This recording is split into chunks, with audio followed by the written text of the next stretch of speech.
My church's youth group has a youth band that leads worship during youth, but the church also has them lead worship on Sunday mornings every few weeks, to promote the youth band when the usual worship team has a week off. I'm not in the band, but I often help with lyric PowerPoints along with another girl, but not when the band plays on Sundays. The main singer of the youth band is the daughter of a youth assistant, and the daughter is an assistant too. We'll call her Emma, she's 20. I'm writing because of what happened the last time the youth band led Sunday worship on June 30th, that led to Emma and her family leaving the church. In between one of the songs, Emma said she felt led to say that Christian nationalism wasn't of God because forcing people to believe went against the basis of Christianity because God gave free will and too many Christians forgot that. She also said there would be no short and narrow path if people were forced to walk it before saying Project 2025 was advertised as Christian but resembled nothing of God because God never forced people to believe in Him. No one confronted her or anything as it was brief, and they played a few more songs along with the closing song after the pastor finished his sermon. But when we got to youth on Friday night, Emma and her mother weren't there. And we were later informed, by the youth pastor, that Emma and her mom would no longer be helping the youth before a bunch of stuff about giving others the chance to be lead singers because Emma had left the church. However, word got out from one of the band's players that Emma told the band that she got banned during the week and that her parents left the church with her, so they already knew before we found out at youth. The reason I'm making this post is because of a conversation I had with the band, another PowerPoint G. Earl, the same Friday the youth pastor announced it, and the conversation was private from the rest of the kids. Long story short, the band is upset about what happened to Emma, and they've been throwing around ideas on what to do. The one they're heavily considering is a walkout the next time they're scheduled to play on Sunday after playing the intro song. Service opens with an intro song before someone comes on stage to welcome everyone before worship continues, and they would voice support for Emma before walking out together. They haven't told anyone not associated with the band because they don't want anyone to spill the deets. But the main thing we're debating is repercussions from our parents and whether or not it's worth the risk. There's likely a few weeks until the band plays on Sunday again, and they still haven't decided on a new lead singer yet. I also want to add that the church didn't upload the worship portion of the service with Emma and only uploaded the sermon from that day. They always include worship on their YouTube upload of the service. Most of the concerns were around tuition punishments as some of them have their parents helping pay, but they still want to do something.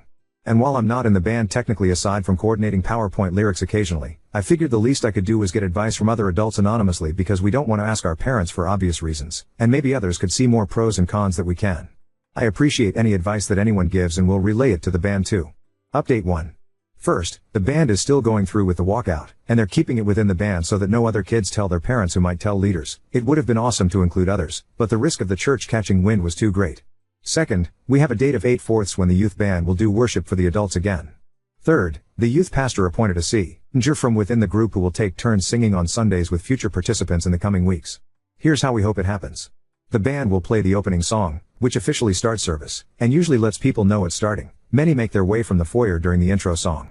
And after someone gives the welcome/prayer after the opening song, the lead singer will then give the speech before the band walks off stage, and I will walk out with them from the pews along with relatives/friends.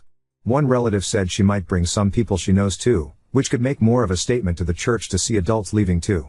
One of the relatives will also record the whole thing in case any parents don't react well to it, and I will update after it happens. If anyone has any further advice, it would be appreciated, and I'll bring it to the band. Most of the band, outside of 2 seniors, aren't old enough to vote this year, but this is a chance to stand up for what's right against something that is adamantly infusing itself into Christianity, Christian nationalism, and making Christianity lose all of its respect in our opinion. We don't expect change to happen in the church as a result of our walkout, but it's a small thing we can do to say we did our part when faced with it ourselves. Another commenter put it best when she asked if we'd be able to live with ourselves if we did nothing, and the answer has been no for us so far. I also want to add something I forgot to clarify in my first post. Emma didn't say what she did out of the blue. She had been vocal about the pastor talking politics for some time according to the band, and I've seen much of it too. However, a lot of people sent DMs disagreeing with the band's decision. So before I get into it, I want to give specifics of what the pastor has done. The pastor mentioned Trump from the pulpit numerous times, including the aftermath of the 2020 election, to voice discontent over THE results. He has also celebrated Roe v. Wade's overturning from the pulpit, Pride Month during June, and even compared Trump's legal trial to how Jesus was persecuted leading up to his crucifixion, things that have no place being vented about from the pulpit, and this has happened over the course of a few years. I received a few DMs in the aftermath of my first post, and some were encouraging while others not so much. A few people, who said they were Christians, said that Emma was wrong to use the microphone to hijack the service with her words because she should have talked to the pastor first while calling her actions immature. However, when I showed the band the advice from my posts, I also told them about the DMs, and they said that Emma spoke to a leader about the pastor's political sermons in the past. But nothing came from it as he continued to speak politics from the pulpit frequently. Some people also said that our walkout wasn't godly because we, like Emma, would be hijacking the service for a publicity stunt when church was supposed to be about God. Some people called us immature among harsher things. But we disagree for two reasons. First, who is supposed to call out the misuse of the pulpit if not people who attend the same church where it's misused? A few DMs said to do nothing and pray for God to change the pastor's heart, but he's been doing this for years. And second, the Bible gives guidance on how to call out improper behavior in the church in Matthew 18:15-17. Emma has already talked to a leader one-on-one, and the band has voiced displeasure about Emma's ban to the youth pastor, only for him to disagree and say that Emma was out of line. Regarding the part about tell it to the church, I suppose the how might be up to interpretation. Maybe telling the church means telling a church leader instead of the congregation on stage. But Emma and the band have talked to various leaders, including an elder too, aside of our youth leader, only 4 years of political rants from the pulpit to continue. When Jesus flipped tables in Matthew 21:12, we believe he did it because people were using the temple to sell things that had nothing to do with God, and we believe that politics falls into the same boat. Someone commented a link in the comments of my first post that I never saw. But I showed the band, and we couldn't agree with it more. Pastor Lauren Livingston talked about the role of politics in the church and how politics shouldn't be combined with Christianity, and I'll leave the link here. I still plan to speak with my parents ahead of 8/4, and I'll share the write-up the band is working on really soon. I really appreciate everyone who commented too. Lastly, I want to clarify that the walkout is the band's decision entirely. I am not a member of the band, I just do PowerPoint lyrics during youth, and I'm not even in the band's group chat with Emma. As some of the band members are contemplating punishments from parents, 2 seniors who are concerned with their parents removing tuition help, I will support whatever they decide while understanding that they have to take care of their future too, as many commented. If they decide to continue with the walkout, I will support them and walk out from the pews. But if they change their mind because repercussions are too great, I will respect that and continue to support them. Update 2. I meant to get back to this sooner, but some things happened on and after 8/4. Since my previous post, the band decided not go through with the walkout, and Emma was a big reason why. The band told me that Emma spoke to them a few days before 8/4 after she spoke to another bandmate who voiced concern. The girl who spoke to Emma was 15 and confided in her about physical abuse fears from her parents, and Emma spoke to the band on behalf of those fears. Emma also referenced some of the fears that the senior bandmates had about losing tuition support and told them that it wasn't worth risking their futures. Emma, unlike the band, had a full-time job to support herself, but some of the band was still tied to their parents for years. She pretty much told them to go with their gut if they had fears about repercussions from their parents as the 15-year-old girl had, and the senior who feared losing tuition said that his parents threatened him with it in the past about something else, which is why he thought of it. I wasn't present when the band spoke to Emma because I'm not a member of the band. I only do PowerPoint lyrics and they tell me what songs before youth group, but they told me and the other PowerPoint girl afterward. So instead of playing on August 4th, the band collectively, and privately, resigned to the youth pastor at youth group the Friday before 8/4, and none of them played on August 4th. They also told their parents that they would before doing so, and a few of the bandmates said they were never forced to join the youth band by their parents. They simply volunteered. But that didn't mean they weren't going to say anything about Emma's treatment. They just wanted to in a safer environment that wouldn't risk embarrassing their parents in front of the congregation, which could cost them privileges instead. They decided to share their write-up with Emma, who was planning on posting her own explanation of her ban from the church. Emma posted her explanation along with the band's write-up to her socials on August 4th regarding why the band collectively resigned, and a few bandmates decided to repost it on their socials. Emma also tagged the church's social in her post and believed that the walkout would do more harm to the band than good, so the social media route was a slightly better alternative. Not as many people will see it, but we believe potential rumors and gossip might do their thing. A few of the bandmates also told their parents that they would no longer attend that specific church.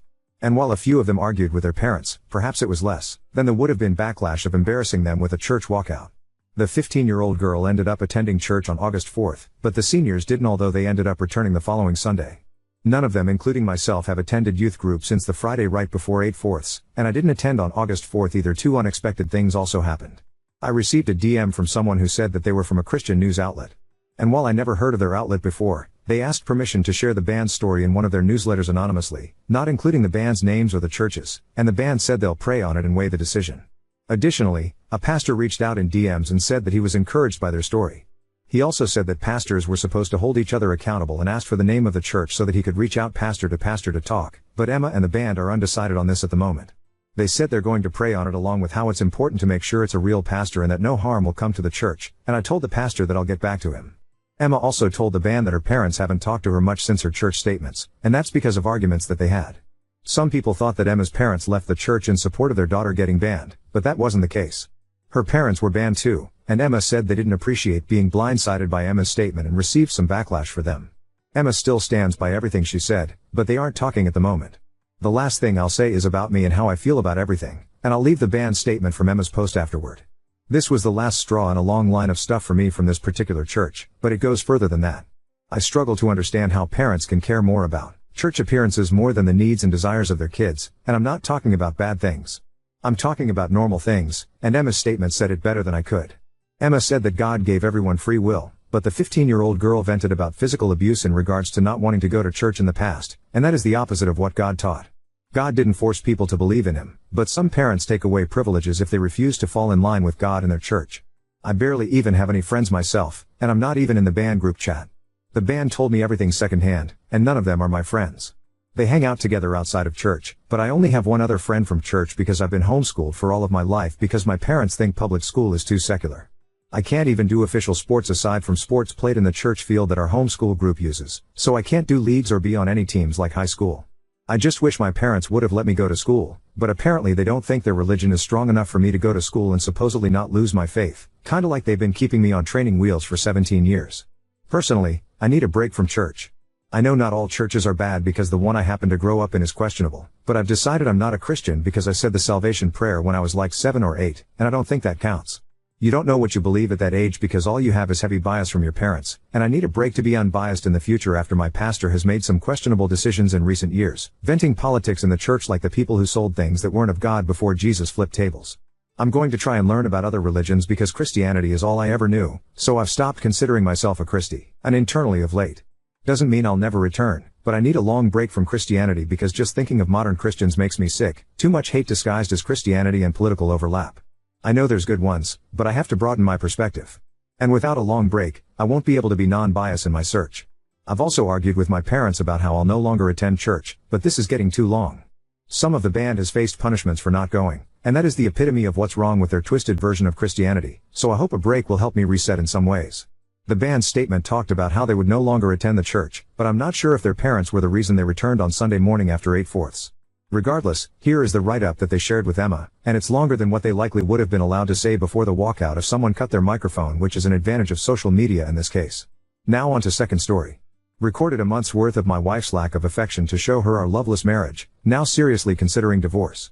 I, 34 male, and my wife, 43F, have been together for 16 years and married for 7.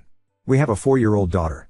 After the first few years where my wife was very kind, present, loving, and affectionate, things have changed a lot. I rarely receive kisses from her, let alone hugs or kind words. She doesn't ask how I am in the morning, let alone say good morning or good night. I am tired of this.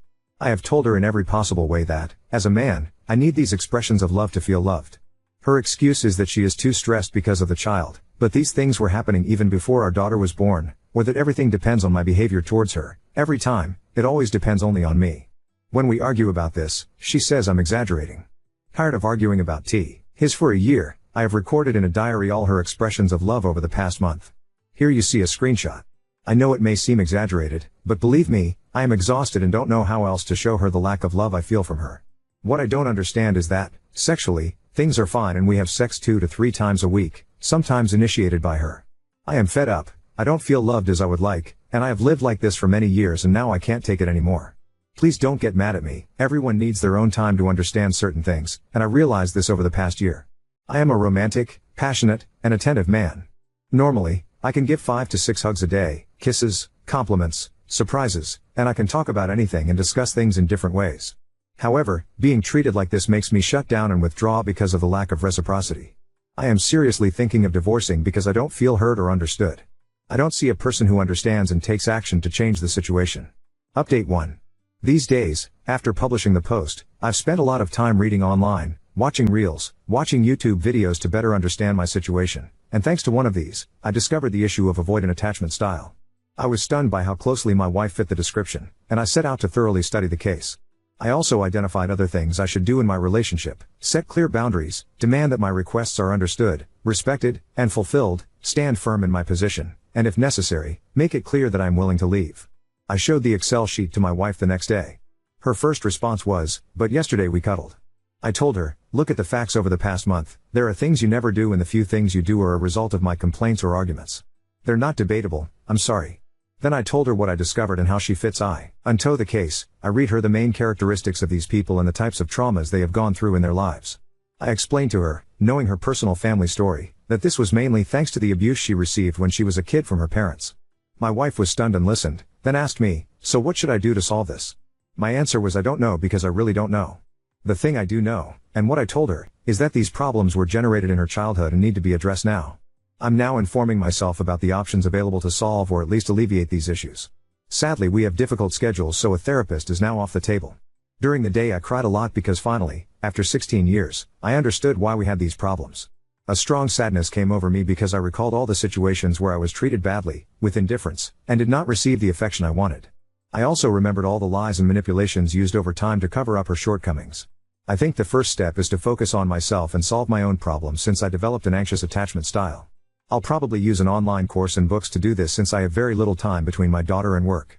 If it works, I will propose it to my wife, who says, "I understand, don't worry, now I know what I need to give you without courses or anything, but I have serious doubts about this statement and will continue to track what happens in my diary to have objective data." I've already told her that if, unfortunately, this situation doesn't resolve, I will proceed with divorce, and when I do, if forced, I won't go back. That will be the end.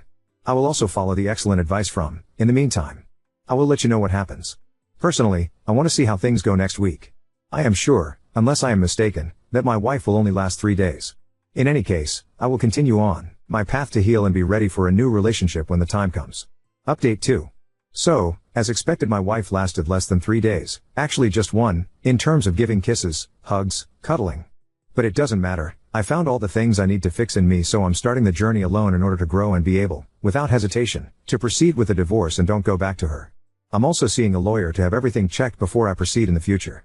The interesting thing is that I listed all my insecurities and issues related to the trauma I experienced in my childhood, and I see a lot of things that I need to work about and a fix in me. I asked out of curiosity to my wife what are the top 3 things she thinks should be fixed, expecting them to be at least 10 items, but she just told me that defensiveness and stonewalling are the only 2 things and that, without them, I would be a perfect husband. I was stunned and confused the whole day. I also asked her if removing these 2 things would result in her loving me more, but she told me no because she already loves me the way I am and this is just my cross. So it seems she's happy with the marriage while I'm not. I want more from a relationship, at least the basic caring of a wife.